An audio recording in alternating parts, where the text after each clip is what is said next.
नमस्कार दोस्तों, आप सभी का GK GS with Vikas YouTube channel में आप सभी का स्वागत है।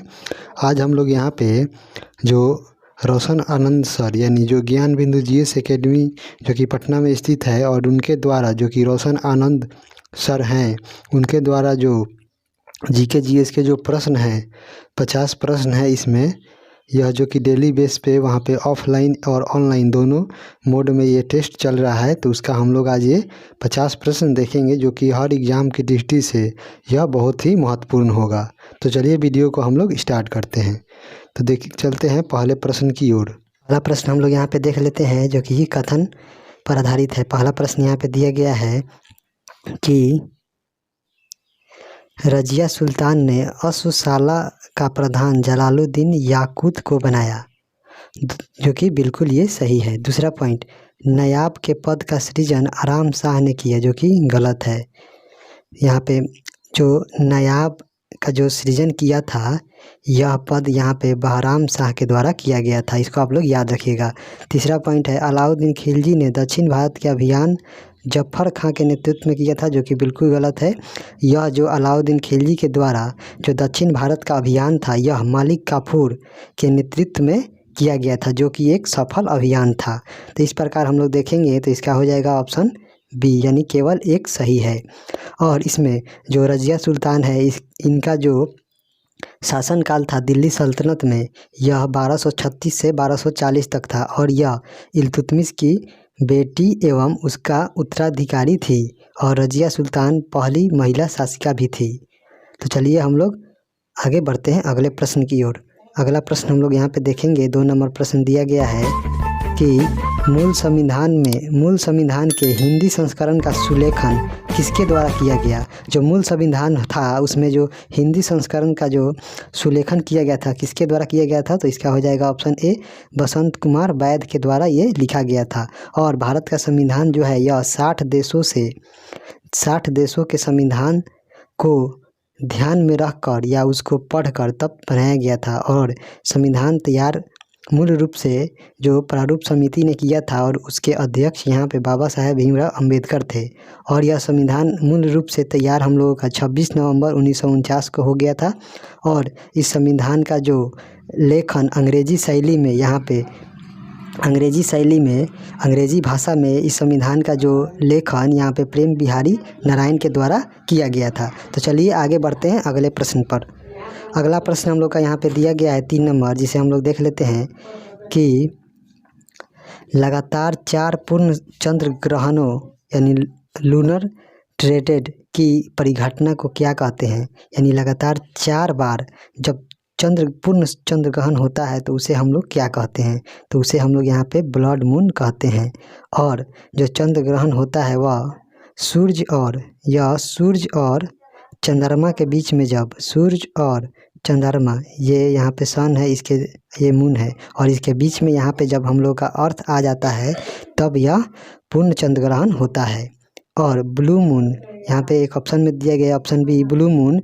तो ब्लू मून हम उसे कहते हैं जब एक ही माह में 2 पूर्णिमा होता है और उस माह का जो दूसरा पूर्णिमा होता है उसे ही हम लोग ब्लू मून कहते हैं। तो इस प्रकार आप लोगों ने इसे समझा होगा। आगे बढ़ते हैं अगले प्रश्न की ओर। अगला यहाँ पे 4 नंबर प्रश्न दिया गया है कि शाहजहां को कोहिनूर हीरा निम्न में से किससे प्राप्त हुआ था। जो शाहजहां थे जो कि यहाँ पे मुग़ल वंश के शासक थे, शाहजहां को कोहिनूर हीरा किससे प्राप्त हुआ था। तो जो शाहजहां थे उनको कोहिनूर हीरा यहाँ पे मीर जुमला के द्वारा प्राप्त हुआ था। इसका हो जाएगा ऑप्शन सी, मीर जुमला के द्वारा प्राप्त हुआ था। और इसमें जो शाहजहां ने जब वारंगल का अभियान किया था तो वहाँ के जो वजीर थे वही मीर जुमला थे और उन्हीं से यह कोहिनूर हीरा मिला था। तो इस प्रकार इसका हो जाएगा ऑप्शन सी। आगे बढ़ते हैं। अगला हम लोग यहाँ पे प्रश्न देखते हैं 5 नंबर प्रश्न है कि निम्नलिखित में से यह किसने कहा है कि भारत के संविधान का निर्माण विश्व के विभिन्न संविधानों को छानने के बाद किया गया है। यह कथन किसका है, तो इसका हम लोग देखेंगे। तो यह जो कथन है यहाँ पे यह डॉक्टर अंबेडकर के द्वारा ये कहा गया कथन है और इन्हें ही भारत का संविधान निर्माता कहा जाता है। आगे बढ़ते हैं, अगला हम लोग यहाँ पे 6 नंबर प्रश्न देखते हैं। 6 नंबर प्रश्न हम लोग का यहाँ पे मिलान करने वाला प्रश्न है, निम्न में से गलत कथन का चयन कीजिए। मैंने कौन सा यहाँ पे गलत कथन है इसको बताना है। तो सबसे पहले हम लोग यहाँ पे देखेंगे कि जो रेपेटी असंबद्धता जो रेखा है यह ऊपरी मेंटल और निचली मेंटल के बीच की सीमा है, जो कि बिल्कुल सही है। और यहाँ पे लेहमैन जो असंबद्धता जो रेखा है यह बाह्य क्रोड और आंतरिक क्रोड के बीच की सीमा है, ये भी सही है। तीसरा मोहसिब जो असंबद्धता रेखा है यह क्रस्ट और मेंटल के बीच सीमा क्षेत्र है, ये भी सही है। जबकि गुटेनबर्ग जो असंबद्धता जो रेखा है यह गुटेनबर्ग जो असंबद्धता रेखा है यह यहाँ पे ऊपरी निचली मेंटल और ऊपरी कोर के बीच यह स्थित है। ये यहाँ पे ऊपरी क्रस्ट और निचली क्रस्ट के बीच स्थित नहीं है। यह यहाँ पे जो गुटेनबर्ग है यह निचली मेंटल और ऊपरी कोर के बीच स्थित है। इस प्रकार इसका हो जाएगा यहाँ पे ऑप्शन डी, यही गलत है। आगे बढ़ते हैं, अगला हम लोग यहाँ पे प्रश्न देखते हैं 7 नंबर। 7 नंबर प्रश्न दिया गया है कि गौतम बुद्ध ने अपना प्रथम धर्म चक्र प्रवर्तन किस भाषा में दिया था। जो गौतम बुद्ध थे उन्होंने अपना पहला धर्म चक्र प्रवर्तन किस भाषा में दिया था। तो इस प्रकार इसका हो जाएगा ये, इन्होंने पाली भाषा का इस्तेमाल किया था। और गौतम बुद्ध का जो जन्म था वह 563 ईस्वी पूर्व, यहाँ पे 563 ईस्वी पूर्व लुम्बिनी में हुआ था और उनकी मृत्यु 483 ईस्वी पूर्व कुशीनगर में हुई थी। और बुद्ध ने अपना प्रथम उपदेश दिया था वह सारनाथ में दिया था, जिसे हम लोग धर्म चक्र प्रवर्तन कहते हैं। चलिए आगे बढ़ते हैं, अगला हम लोग यहाँ पे प्रश्न देखते हैं 8 नंबर। अगला प्रश्न हम लोग का यहाँ पे दिया गया है, जिसे हम लोग देख लेते हैं। 1773 के अधिनियम के द्वारा जो बम्बई और मद्रास प्रांत को बंगाल प्रांत के अधीन किया गया था, निम्नलिखित में से किस अधिनियम द्वारा बम्बई और मद्रास प्रांतों को अलग कर दिया गया। यानी जो 1773 का जो रेगुलेटिंग एक्ट आया था उसमें जो बम्बई और मद्रास का जो प्रांत था उसे बंगाल के अधीन रखा गया था। और तो हम लोग को बताना है कि किस अधिनियम के द्वारा बंगाल और मद्रास को अलग किया गया था। तो इस प्रकार हम लोग देखेंगे तो इसका हो जाएगा यहाँ पे 1861 का अधिनियम, इसका हो जाएगा ऑप्शन सी 1861 का अधिनियम। और यहाँ पे 1773 के जो रेगुलेटिंग एक्ट के द्वारा बंगाल प्रांत के अधीन जो बम्बई और मद्रास को किया गया था, और इसके बाद जो 1861 में जो भारत परिषद अधिनियम आया उसके तहत यहाँ पे बम्बई और मद्रास प्रेसिडेंसी को अलग अलग करके यहाँ पे खुद कानून बनाने का अधिकार दे दिया गया। तो इस प्रकार इसका हो जाएगा ऑप्शन सी। तो चलिए अगले प्रश्न में यहाँ पे 9 नंबर दिया गया है कि ध्रुवीय ज्योति के संबंध में निम्न कथनों पर विचार करें। जो ध्रुवीय ज्योति है उसके संबंध में कौन सा कथन है जो सही दिया गया है, इसके बारे में देखना है। तो पहला यहाँ पे दिया गया है कि सूर्य के आवेशित कणों के साथ पृथ्वी के चुंबकीय क्षेत्र की परस्पर क्रिया से अरोरा बनता है, जो कि बिल्कुल ये सही है। जब सूर्य के जो आवेशित कण होते हैं उसके साथ जो पृथ्वी के चुंबकीय क्षेत्र की जो परस्पर वहाँ पे जो प्रतिक्रिया या क्रिया होती है उसी से यहाँ पे अरोरा का निर्माण होता है, जो कि बिल्कुल ये सही स्टेटमेंट है। दूसरा स्टेटमेंट यहाँ पे दिया गया है कि अरोरा बोरियोलिस और अरोरा पोलारिस ध्रुवीय ज्योति के 2 प्रमुख प्रकार हैं, जो कि बिल्कुल गलत है। तीसरा पॉइंट यहाँ पे दिया गया है कि पृथ्वी के वायुमंडल की तापमान और आकार में बादलों की मात्रा अरोरा के रंगों को निर्धारित करती है, जो कि बिल्कुल ये भी यहाँ पे गलत दिया गया है। और अगला यहाँ पे दिया गया है हरा रंग ध्रुवीय ज्योति का सबसे आम रंग है और यह नाइट्रोजन के अणु के उत्तेजन के कारण होता है, जो कि ये बिल्कुल गलत है। ये जो अरोरा का जो रंग का निर्धारण होता है वह उसके तापमान के द्वारा निर्धारित किया जाता है। तो इस प्रकार इसका हो जाएगा यहाँ पे केवल एक कथन यहाँ पे सही है। तो इस प्रकार इसका हो जाएगा ऑप्शन ए, केवल एक कथन सही है। आगे बढ़ते हैं, अगला हम लोग यहाँ पे प्रश्न देखते हैं। अगला हम लोग यहाँ पे प्रश्न देखेंगे, अगला दिया गया यहाँ पे 10 नंबर प्रश्न है कि निम्नलिखित कथनों पर विचार कीजिए। पहला स्टेटमेंट यहाँ पे दिया गया है कि लगभग 2 वर्ष के अभियान के पश्चात लगभग 2 वर्ष के अभियान के पश्चात सिकंदर महान ने 325 BC में भारत छोड़ दिया। पहला स्टेटमेंट, तो पहला स्टेटमेंट यहाँ पे बिल्कुल ये सही है।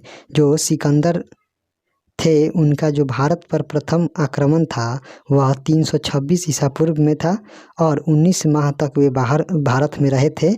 और सिकंदर भारत के उत्तरी पश्चिमी प्रांत, जो भारत के जो उत्तरी पश्चिमी जो प्रांत थे जैसे कि तक्षशिला, पंजाब ये थे, लेकिन सिकंदर की जो सेना थी वह ब्यास नदी को पार नहीं कर सकी और उन्होंने मगध पर आक्रमण नहीं किया। और सिकंदर के साथ जो 3 और आए थे जिसमें उनका एक जल सेनापति था नियारकस और एक था नियारकस थे। और यहाँ पे इस प्रकार हम लोग आगे बढ़ते हैं। अगला स्टेटमेंट यहाँ पे दिया गया है कि सिकंदर के साथ आने वाले विद्वान नियारकस एवं डाइमेकस, जबकि ये डाइमेकस इनके साथ नहीं आए थे, इनके साथ नियारकस आए थे। तो इस प्रकार जो इनके जल सेनापति थे। तो इस प्रकार इसका हम लोग देखेंगे तो इसका हो जाएगा यहाँ पे ऑप्शन ए, केवल एक स्टेटमेंट सही है। आगे बढ़ते हैं, अगला प्रश्न हम लोग देख लेते हैं। अगला यहाँ पे दिया गया है 11 नंबर प्रश्न है कि विदेशी क्षेत्रों या राज्यों का अधिग्रहण संसद भारतीय संविधान के किस अनुच्छेद द्वारा कर सकती है।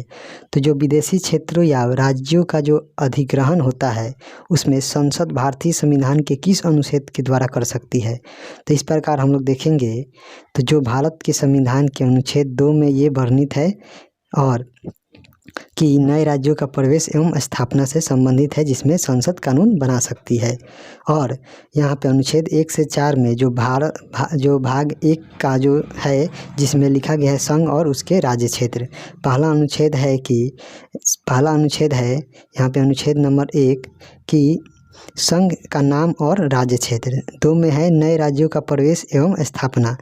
अनुच्छेद 3 में दिया गया है कि नए राज्यों का नाम, क्षेत्रफल एवं सीमा परिवर्तन कर सकता है संसद।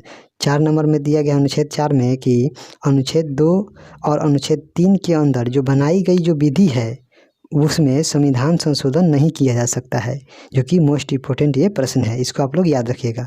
तो चलिए आगे बढ़ते हैं। अगला हम लोग 12 नंबर प्रश्न देखते हैं। अगला हम लोग का यहाँ पे प्रश्न दिया गया है जिसे हम लोगों को बताना है कि निम्न में किसका मिलान गलत है। निम्न में किसका मिलान यहाँ पे गलत दिया गया है। तो पहला यहाँ पे हम लोग देखेंगे महासागर। तो महासागर किसे कहते हैं इसके बारे में, तो जल मंडल का वह बड़ा भाग जिसका कोई निश्चित सीमा ना हो, जो कि बिल्कुल सही है यह महासागर के लिए। समुद्र, जल मंडल का वह भाग जो 3 तरफ से स्थल से घिरा हो और एक तरफ महासागर से मिलता हो उसे समुद्र कहते हैं, जो कि ये भी बिल्कुल सही है। तीसरा पॉइंट यहाँ पे खाड़ी, समुद्र का स्थलीय भाग में प्रवेश कर जाने वाले जो जल का क्षेत्र है उसे हम लोग खाड़ी कहते हैं, जो कि ये भी सही है। और यहाँ पे चौथा पॉइंट हम लोग देख लेते हैं, जो कि यहाँ पे चौथा पॉइंट हम लोग का यहाँ पे गलत दिया गया है। वे यानी जिसका एक किनारा स्थल से तथा 3 ओर से टापुओं से घिरा हो, ये नहीं होता है वे।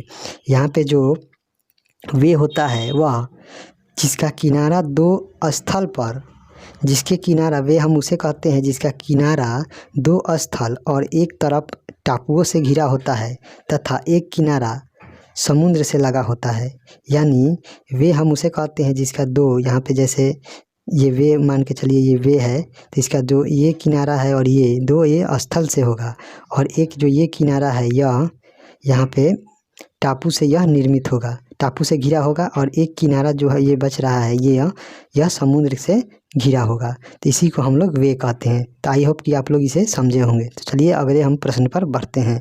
अगला प्रश्न यहाँ पे 13 नंबर दिया गया है कि अभिलेख जिससे यह प्रमाणित होता है कि चंद्रगुप्त का प्रभाव पश्चिम भारत पर था, वह कौन सा शिलालेख या अभिलेख है। तो इसका हो जाएगा यहाँ पे जो रुद्रदामन का जो जूनागढ़ अभिलेख है, इसी से हम लोगों को यह जानकारी मिलती है। और इसमें जो चंद्रगुप्त मौर्य ने गुजरात के जो किसानों को सिंचाई उपलब्ध कराने के लिए जो सुदर्शन झील का निर्माण किया था, तो इसी से हम लोग यह कह सकते हैं कि रुद्रदामन के जो जूनागढ़ अभिलेख में यह वर्णित है कि चंद्रगुप्त मौर्य ने गुजरात के किसानों को सिंचाई उपलब्ध कराने के लिए सुदर्शन झील का निर्माण करवाया था। तो इस प्रकार हम लोग कह सकते हैं कि चंद्रगुप्त मौर्य का जो शासन था या उसका जो प्रभाव था वह पश्चिम भारत पर भी था। तो चलिए आगे हम बढ़ते हैं, अगला हम लोग प्रश्न देखते हैं। अगला यहाँ पे 14 नंबर प्रश्न हम लोग देख लेते हैं। वर्तमान एनडीए सरकार के पूर्व किस सरकार ने आर्थिक रूप से कमजोर सवर्णों के लिए 10% आरक्षण देने का प्रयास किया? तो इसका जो कि मोस्ट इम्पोर्टेंट ये प्रश्न है, यानी जो अभी हाल ही में जो यहाँ पे एक संविधान संशोधन के तहत यहाँ पे जो 10% का आरक्षण यहाँ पे दिया गया है आर्थिक रूप से कमज़ोर सवर्णों के लिए, यह यहाँ पे भारत के संविधान में जो एनडीए की सरकार है, जो कि प्रधानमंत्री नरेंद्र मोदी की जो सरकार है, उन्हीं के नेतृत्व में यह 103वां संविधान संशोधन 2019 में किया गया और इसमें 10% का आरक्षण देने का प्रावधान किया गया। और इससे पहले वह कौन सी सरकार थी जिसने यह प्रयास किया था? तो इस प्रकार यह उस समय जो प्रधानमंत्री थे वहाँ पे पीवी नरसिंह राव। अगला यहाँ पे जो सरकार था जो कि पीवी नरसिम्हा की सरकार थी, उन्हीं के द्वारा यह प्रयास किया गया था कि आर्थिक रूप से जो कमज़ोर स्वर्ण हैं उनके लिए 10% का आरक्षण दिया जाए, लेकिन यह लागू नहीं हो सका। तो चलिए हम लोग आगे बढ़ते हैं, अगला हम लोग यहाँ पे प्रश्न देख लेते हैं। 15 नंबर, जिसे मिलान करना है। एक तरफ देश का नाम दिया गया है और दूसरी तरफ उस देश की सबसे लंबी नदी को बताना है। तो यहाँ पे पहला दिया गया है श्रीलंका। तो श्रीलंका की जो सबसे लंबी जो नदी है उसके बारे में बताना है। तो श्रीलंका की जो सबसे लंबी नदी है यह महावेली गंगा है। और अफ़गानिस्तान की जो सबसे लंबी नदी है उसको बताना है। तो अफ़गानिस्तान की जो सबसे लंबी नदी है वह हेलमंद नदी है। और भूटान की, तो भूटान की जो सबसे लंबी नदी है यह यहाँ पे मानस नदी है। और यहाँ पे म्यांमार की जो सबसे लंबी नदी है, म्यांमार की, यह इरावदी नदी है। और यहाँ पे जो एशिया महादेश की जो सबसे लंबी नदी है यह यांगसी नदी है। तो इस प्रकार हम लोग देखेंगे तो यहाँ पे एक का चार यहाँ पे भी, और यहाँ पे हम लोग देखेंगे कि सी का यहाँ पे 5 दिया गया। तो इस प्रकार इसका हो जाएगा यहाँ पे ऑप्शन सी, जो कि यह सही है। तो चलिए हम लोग बढ़ते हैं अगले प्रश्न की ओर। अगला प्रश्न हम लोग देखते हैं यहाँ पे 16 नंबर कि मिलिंद पन्हो यानी राजा मिलिंद और एक बौद्ध भिक्षु के मध्य जो संवाद हुआ था वह कौन सा भिक्षु था, इसके बारे में बताना है। तो ये हो जाएगा यहाँ पे नागसेन। और जो मीनांडर जो कि हिंद यूनान का शासक था, जो मीनांडर थे वह हिंद यूनान के शासक थे। और मीनांडर ने नागसेन से बौद्ध धर्म से संबंधित प्रश्न पूछे जिसका जवाब यहाँ पे नागसेन ने दिया। यानी मीनांडर ने जो नागसेन थे नागसेन से बौद्ध धर्म के बारे में जो प्रश्न पूछे थे उनका इन्होंने नागसेन के द्वारा जवाब दिया गया। और इससे जो मीनांडर थे वे बहुत ही खुश हुए और इससे उन्होंने बौद्ध धर्म को अपना लिया। और मीनांडर जो प्रथम विदेशी शासक था जिसने बौद्ध धर्म को अपनाया था। और यहाँ पे मीनांडर की रचना जो कि यहाँ पे मिलिंद पन्हो की जो रचना थी यह नागसेन के द्वारा की गई थी। आगे बढ़ते हैं, अगला हम लोग प्रश्न यहाँ पे देखते हैं। अगला यहाँ पे 17 नंबर प्रश्न दिया गया है कि कौन संविधान की प्रस्तावना लिखने वालों को राजनीतिक बुद्धिजीवी कहकर अपना सम्मान देते हैं। यानी जिन्होंने संविधान की जो प्रस्तावना लिखने के लिए जो राजनीतिक बुद्धिजीवी कहकर अपना सम्मान देते हैं, यह किसके द्वारा? तो इसका हो जाएगा यहाँ पे हम लोग देखेंगे तो इस प्रकार इसका हो जाएगा यहाँ पे अर्नेस्ट वार्कर के द्वारा यह कहा गया। आगे बढ़ते हैं, अगला हम लोग यहाँ पे प्रश्न देख लेते हैं। अगला यहाँ पे दिया गया है 18 नंबर कि बांग्लादेश के साथ सीमा बनाने वाले भारतीय राज्यों को उसके लंबाई के अनुसार अवरोही क्रम में यानी घटते क्रम में बताना है। तो सबसे पहले हम लोग देखेंगे तो यहाँ पे जो अवरोही क्रम में यानी घटते क्रम में यानी जो बांग्लादेश के साथ सबसे लंबी जो सीमा बनाता है वह यहाँ पे पश्चिम बंगाल बनाता है। और दूसरे नंबर पे यहाँ पे त्रिपुरा बनाता है। और तीसरे नंबर पे यहाँ पे मेघालय, उसके बाद मिजोरम और सबसे कम जो बांग्लादेश के साथ सीमा साझा करता है वह असम है। तो इस प्रकार इसका हो जाएगा यहाँ पे ऑप्शन सी। आगे बढ़ते हैं, अगला हम लोग प्रश्न देख लेते हैं। अगला यहाँ पे दिया गया 18 नंबर प्रश्न, जिसे हम लोग देख लेते हैं। 18 नंबर प्रश्न है, चंगेज खां के अधीन मंगोलों ने भारत पर आक्रमण किया। जो चंगेज खान थे उनके जो अधीन जो मंगोल थे उन्होंने भारत पर आक्रमण किसके शासनकाल में किया था? तो इस प्रकार यह इल्तुतमिश के शासनकाल में यह आक्रमण हुआ था। आगे बढ़ते हैं। अगला यहाँ पे हम लोग 20 नंबर प्रश्न देख लेते हैं। संविधान के किस भाग में संविधान संशोधन प्रक्रिया का जिक्र है? तो संविधान के किस भाग में यह संविधान संशोधन की प्रक्रिया का जिक्र है? तो यह भाग 20 में है। और यहाँ पे भाग 19 में जो कि अनुच्छेद 361 से 367 के बीच है, इसमें प्रकीर्ण है। और भाग यहाँ पे जो 20 है इसमें संविधान संशोधन की प्रक्रिया है। और भाग 21 में जो है, यहाँ पे भाग 21 में अस्थायी और संक्रमणशील प्रावधान है, जो कि अनुच्छेद 369 से अनुच्छेद 392 तक है। और भाग यहाँ पे 22 में संविधान के नाम और हिंदी से संबंधित यहाँ पे प्रावधान किया गया है। तो चलिए आगे बढ़ते हैं। अगला हम लोग यहाँ पे प्रश्न देख लेते हैं। अगला यहाँ पे 21 नंबर प्रश्न है, लाल बलुआ पत्थर किस क्रम से संबंधित है? जो लाल बलुआ पत्थर है यह किस क्रम की चट्टान है, इसके बारे में बताना है। तो यह विंध्यन प्रकार की चट्टान है। और यहाँ पे हम लोग देखेंगे सबसे अधिक जो कोयला का जो पाया जाता है वह गोंडवाना क्षेत्र से प्राप्त होता है। और जो ये धारवाड़ है इसमें सबसे ज़्यादा खनिज और धात्विक पदार्थ पाए जाते हैं। इसको आप लोग याद रखिएगा। आगे बढ़ते हैं। अगला हम लोग यहाँ पे 22 नंबर प्रश्न देख लेते हैं। 22 नंबर प्रश्न दिया गया है, 1932 में महात्मा गांधी ने मरने प्रयत्न उपयास प्रधानतया इसलिए किया कि, यानी 1932 में जो महात्मा गांधी ने जो आमरण अनशन जो किया था वह किस लिए किया था? तो इसका हम लोग देखेंगे। तो इस प्रकार इसमें जो यहाँ पे 16 अगस्त 1932 को जो ब्रिटेन की प्रधानमंत्री जो थे रैमजे मैकडोनाल्ड थे, उन्होंने सांप्रदायिक आधार पर बांटने को एक पत्र तैयार किया था, जिसको गांधी जी नहीं मानने के लिए उपवास अनशन आमरण अनशन प्रारंभ किए। तो इस प्रकार हम लोग यहाँ पे देखेंगे। तो इसका हो जाएगा यहाँ पे ऑप्शन सी, यानी रैमजे मैकडोनाल्ड ने सांप्रदायिक अधिनिर्णय यानी कम्युनल अवार्ड की घोषणा की। इसी के विरोध में यहाँ पे गांधी जी ने आमरण अनशन किया। इस प्रकार इसका हो जाएगा ऑप्शन सी। आगे बढ़ते हैं। अब दिया गया है, नुब्रा का उद्गम किस हिमनद से होता है? जो नुब्रा नदी है इसका जो उद्गम है यह किस हिमानी या हिमनद से होता है? तो इसका हो जाएगा यहाँ पे सियाचिन ग्लेशियर से इसका उद्गम होता है। और यहाँ पे जो बियाफो हिस्पर और जो बतुरा जो ये हिमनद है यह काराकोरम श्रेणी का यह हिमनद है। आगे बढ़ते हैं। अगला हम लोग यहाँ पे देखते हैं 25 नंबर प्रश्न। अगला प्रश्न है, किस समझौता के समय रविंद्रनाथ टैगोर ने गांधी जी के बारे में कहा कि भारत की रक्षता और उसकी सामाजिक अखंडता के लिए एक उत्कृष्ट बलिदान है? और यहाँ पे हमारे व्यक्ति लक्ष्य आपकी महान तपस्या का आदर और प्रेम के साथ अनुकरण करेंगे। यानी किस समझौता के समय टैगोर ने गांधी जी के बारे में यह कहा था कि भारत की रक्षता और उसकी सामाजिक अखंडता के लिए यह उत्कृष्ट बलिदान है, हमारे व्यक्ति लक्ष्य आपकी महान तपस्या का आदर और प्रेम के साथ अनुकरण करेंगे। तो इस प्रकार हम लोग देखेंगे। तो यह पूना समझौता के बारे में यहाँ पे रविंद्रनाथ टैगोर के द्वारा यह कहा गया था। और पूना समझौता यहाँ पे 24 सितंबर 1932 को गांधी जी और BR अम्बेडकर के बीच हुआ था, जिसमें सांप्रदायिक पंचायत को वापस लेने के लिए यह समझौता हुआ था। और इसको अंग्रेज़ों के द्वारा जो मान्यता है, इस सांप्रदायिक को यहाँ पे जो मान्यता दिया गया था यह 26 इसके 2 दिन बाद यानी 26 सितंबर 1932 में दिया गया। तो चलिए आगे हम लोग बढ़ जाते हैं। अगला हम लोग यहाँ पे प्रश्न देख लेते हैं।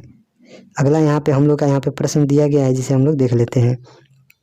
26 नंबर प्रश्न है, किस वाद में उच्चतम न्यायालय ने यह व्यवस्था दी कि भारतीय संविधान मूल अधिकारों और निर्देशक तत्वों के बीच संतुलन के रूप में है? किस वाद में सुप्रीम कोर्ट ने यह व्यवस्था दी कि भारतीय संविधान जो है, यह जो भारतीय संविधान है यह भारतीय संविधान के जो मूल अधिकार हैं और उसके जो नीति निर्देशक सिद्धांत है उसके बीच संतुलन के रूप में यह व्यवस्था किस वाद में दिया था। तो इसका हो जाएगा यहाँ पे ऑप्शन, हम लोग देखेंगे तो इसका हो जाएगा ऑप्शन बी, मिनर्वा मिल्स वाद, जो कि 1980 में यह हुआ था। इसी में यह व्यवस्था की गई थी। तो चलिए आगे बढ़ते हैं अगले प्रश्न पर। अगला प्रश्न हम लोग का यहाँ पे दिया गया है 27 नंबर प्रश्न है, किसे मिलान करना है, यानी दर्रा दिया गया है और यह किस राज्य में स्थित है। तो पहला हम लोग देखेंगे कि यहाँ पे जो खुंखेराब जो दर्रा है यह कहाँ स्थित है, तो यह लद्दाख में स्थित है। और यहाँ पे जो देवसा जो दर्रा है यह किस राज्य में है, तो जो देवसा जो दर्रा स्थित है यह हिमाचल प्रदेश में स्थित है। और यहाँ पे जो ट्रेल दर्रा है यह कहाँ स्थित है, तो जो यह ट्रेल दर्रा है यह कहाँ स्थित है, तो जो ट्रेल दर्रा है यह उत्तराखंड में स्थित है। और लीखा पानी जो दर्रा है यह अरुणाचल प्रदेश में स्थित है। तो चलिए इस प्रकार हम देखेंगे तो इसका हो जाएगा ऑप्शन सी। आगे बढ़ते हैं और हम अगला प्रश्न यहाँ पे देखते हैं। अगला प्रश्न यहाँ पे दिया गया है कि 28 नंबर, निम्नलिखित संगठन में से किसने शुद्धि आंदोलन का समर्थन किया। तो किसके द्वारा शुद्धि आंदोलन का समर्थन किया गया था, तो यह आर्य समाज के द्वारा किया गया था। और शुद्धि आंदोलन का जो उद्देश्य था वह भारतीय जो अन्य धर्म को अपनाने के लिए वापस अपने धर्म में आने को लेकर किया गया था। और यह आंदोलन आर्य समाज के द्वारा चलाया गया था। और यहाँ पे आर्य समाज की जो स्थापना थी वह स्वामी दयानंद सरस्वती के द्वारा 1875 में किया गया। और यहाँ पे जो ब्रह्म समाज है इसकी स्थापना 1828 में राजा राम मोहन राय के द्वारा किया गया। और यहाँ पे रामकृष्ण जो मिशन है इसकी स्थापना स्वामी विवेकानंद के द्वारा 1897 में किया गया। और यहाँ पे जो प्रार्थना समाज है इसकी स्थापना यहाँ पे आत्माराम पांडुरंग के द्वारा किया गया। तो चलिए अगले प्रश्न को हम लोग देखते हैं। अगला प्रश्न यहाँ पे 29 नंबर है, यह किसका कथन है कि भारतीय संविधान उतना ही संघीय संविधान है जितना दोहरा राज्य पद्धति। तो यह किसका कथन था कि भारतीय संविधान उतना ही संघीय संविधान है जितना दोहरा राज्य पद्धति है। तो इसका हम लोग देखेंगे तो यहाँ पे जो दिया गया है इसका ऑप्शन इसमें हो जाएगा यह बाबा साहेब भीमराव अंबेडकर के द्वारा यह कथन कहा गया था। तो चलिए आगे बढ़ जाते हैं। अगला हम लोग यहाँ पे 30 नंबर प्रश्न देख लेते हैं। 30 नंबर प्रश्न हम लोग का यहाँ पे दिया गया है कि निम्न कथनों पर विचार करना है। कथन पर आधारित यह प्रश्न है जिसके बारे में हम लोग देखते हैं। तो यहाँ पे जो दिया गया है पहला स्टेटमेंट कि अरब सागर में यहाँ पे दिया गया है कि अरब सागर में गिरने वाली नदियाँ कुल अफवाह का 43% है। जो अरब सागर में जो नदियाँ गिरती हैं वह कुल अफवाह क्षेत्र का कितना है, तो जो यह 43% है, जो कि बिल्कुल गलत है। जो यहाँ पे अरब सागर में जो भारत की जो नदियाँ गिरती है उसका यहाँ पे यह केवल 23% ही यहाँ पे अफवाह होता है। दूसरा स्टेटमेंट, प्रमुख नदी द्रोणी जिसका अफवाह क्षेत्र 20,000 किलोमीटर स्क्वायर से अधिक है उसकी संख्या 14 है, जो कि यह बिल्कुल सही स्टेटमेंट है। और तीसरा यहाँ पे दिया गया है मध्य नदी द्रोणी है जिसका अफवाह क्षेत्र 2,000 से 20,000 किलोमीटर स्क्वायर है उसकी संख्या 24 है, जो कि ये भी यहाँ पे गलत है। तो इस प्रकार इसका हो जाएगा ऑप्शन डी। और यहाँ पे अरब सागर के बारे में हो गया, तो हम यहाँ पे बंगाल की खाड़ी में भी हम बे ऑफ बंगाल के बारे में हम लोग देख लेते हैं। तो जो भारत की जो नदियाँ हैं उसमें से जो बंगाल की खाड़ी में गिरती है उसमें अफवाह क्षेत्र का यहाँ पे 77% यहाँ पे बंगाल की खाड़ी में होता है। चलिए आगे हम बढ़ जाते हैं अगले प्रश्न की ओर। अगला प्रश्न यहाँ पे दिया गया है कि किस वायसराय के शासनकाल में खुदीराम बोस को फांसी दी गई थी। किस वायसराय के शासनकाल में जो खुदीराम बोस थे उनको फांसी दी गई थी, तो इसका हो जाएगा यहाँ पे लॉर्ड मिंटो द्वितीय के शासनकाल में। और खुदीराम बोस को जो फांसी थी वो मुजफ्फरपुर बम कांड में मिली थी। और इनको जो फांसी मिली थी वह 11 अगस्त 1908 में मिली थी। और सबसे कम उम्र में फांसी पाने वाले यह व्यक्ति थे और ये लगभग 19 वर्ष के थे। तो चलिए आगे बढ़ते हैं। अगला हम लोग यहाँ पे प्रश्न देखते हैं 32 नंबर कि राष्ट्रपति द्वारा राज्यसभा के सदस्यों के नामांकन का नियम किस देश के संविधान से लिया गया है। यानी जो राष्ट्रपति के द्वारा राज्यसभा में जो सदस्यों का नामांकन होता है उसका जो नियम है वह किस देश के संविधान से हम लोगों ने लिया है। तो इसका हम लोग हैं तो यहाँ पे दिया गया है, इसका हो जाएगा यहाँ पे ऑप्शन बी, आयरलैंड के संविधान से हम लोगों ने यहाँ पे राज्यसभा में सदस्यों के नामांकन हेतु जो नियम है उसको हम लोगों ने लिया है। आगे बढ़ते हैं। अगला यहाँ पे 33 नंबर प्रश्न है, कोपेन के अनुसार यहाँ पे एएस यानी आर्सेनिक जलवायु प्रदेश के अंतर्गत कौन से प्रदेश हैं। यानी कोपेन के अनुसार जो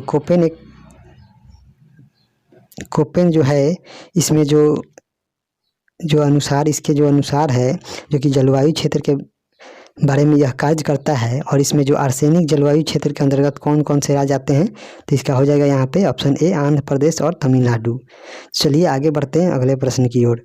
अगला यहाँ पे दिया गया है 34 नंबर प्रश्न है कि पाकिस्तान दिवस कब मनाया जाता है। पाकिस्तान दिवस कब मनाया जाता है इसके बारे में बताना है। तो इसका हो जाएगा यहाँ पे ऑप्शन, यहाँ पे 34 नंबर प्रश्न है, इसका हम लोग देखेंगे तो इसका हो जाएगा ऑप्शन सी, 23 मार्च 1943 को पाकिस्तान दिवस के रूप में मनाया जाता है। और 16 अगस्त 1946 को मुस्लिम लीग ने यहाँ पे प्रत्यक्ष कार्रवाई दिवस के रूप में मनाया था। आगे बढ़ते हैं। अगला हम लोग यहाँ पे 35 नंबर प्रश्न देखते हैं। 35 नंबर प्रश्न है, संविधान बनाते समय निम्नलिखित में से कौन सा आदर्श प्रस्ताव में शामिल नहीं किया गया था। कौन सा जो यहाँ पे दिया गया प्रस्तावना में शामिल नहीं किया गया था। तो यहाँ पे हम लोग देखेंगे सबसे पहले कि हमारे संविधान में जो बाद में 3 शब्द जोड़े गए जो कि इंदिरा गांधी के शासनकाल में जो 42वां संविधान संशोधन हुआ था 1976 के द्वारा, उसी के द्वारा हमारे संविधान में 3 शब्द यहाँ पे जोड़े गए थे। और उसमें पहला समाजवाद था, दूसरा पंथ निरपेक्षता, तीसरा यहाँ पे अखंडता था। इसी 3 शब्द को हमारे संविधान की प्रस्तावना में 42वें संविधान संशोधन 1976 के द्वारा जोड़ा गया था।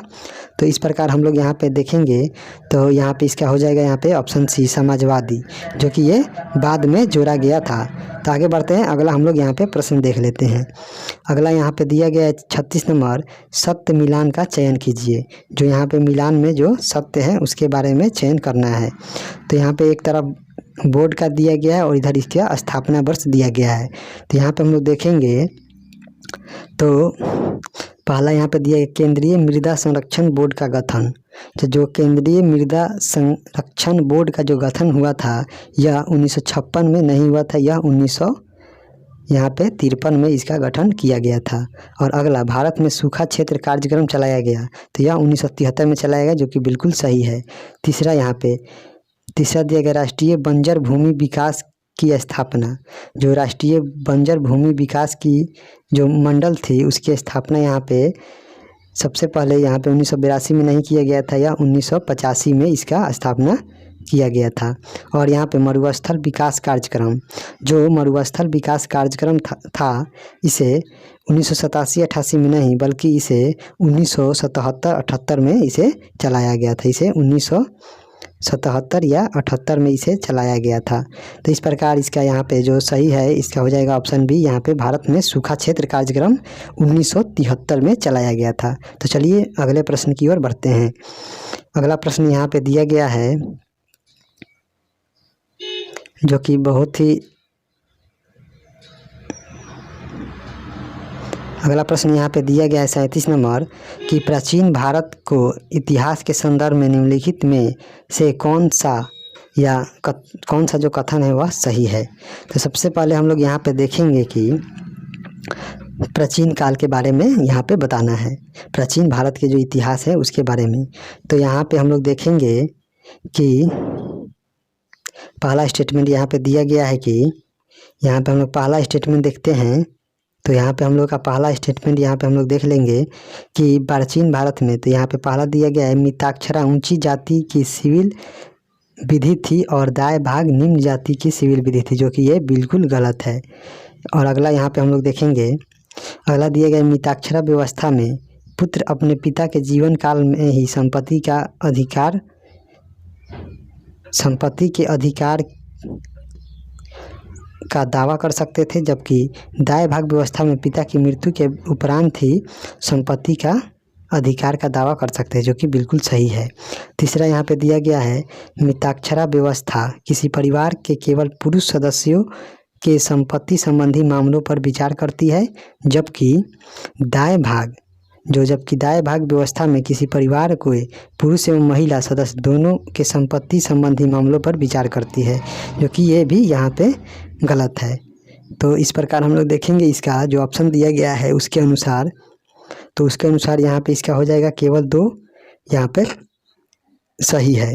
तो और यहाँ पे एक बार और हम इसको रिपीट करते हैं कि प्राचीन काल में जो संपत्ति का जो बंटवारा होता था, तो उसमें जो मिताक्षरा की जो रचनाकार थे वे विज्ञानेश्वर थे, और इधर एक दाय भाग था जिसकी रचना यहाँ पे जीमूत वाहन के द्वारा किया गया था। और यहाँ पे मिताक्षरा जो कि विज्ञानेश्वर के द्वारा रचित यह एक पुस्तक था जिसमें पुत्र को पैतृक संपत्ति जन्म के साथ प्राप्त करने का अधिकार दिया गया था। और इधर जो जीमूत वाहन के द्वारा जो दाय भाग की जो रचना की गई थी उसमें पुत्र का पिता की संपत्ति मृत्यु के उपरांत प्राप्त करने का अधिकार दिया गया था। तो इसको आप लोग याद रखिएगा। आगे बढ़ते हैं अगले प्रश्न की ओर। अगला हम लोग यहाँ पे देखेंगे 38 नंबर प्रश्न है, जिसे हम लोग देख लेते हैं। तो यहाँ पे 38 नंबर प्रश्न दिया गया है, भारत के संविधान में अंतर्राष्ट्रीय शांति और सुरक्षा की अभिवृद्धि का कहाँ उल्लेख किया गया है।